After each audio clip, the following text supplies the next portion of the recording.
আর আপনাদেরকে বলবো যে যখন বাড়ি যেয়ে আপনারা দেখবেন যে আপনাদের ঘরের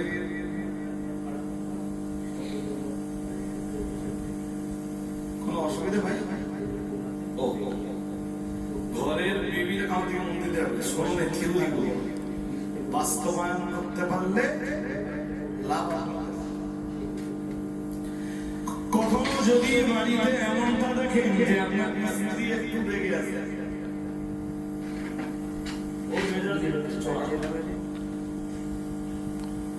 দেখবেন সংসারে না কখনো বুধবুদ্ধি হবে। ইনশাআল্লাহ বলুন, আপনার যখন মেজাজ চড়া ও পরিস্থিতিটা আন্দাজ করে ওর মেজাজটা খুব শান্ত। আজকে আপনি বকাবকি করছিলেন, এসে বললো যে জিনিসটা নিয়ে বকাবকি করছেন ওর পোস্টপার্ট করে হবে না, আমি গোসল করে আমার রান্না হয়ে গেছে খেয়ে নেন।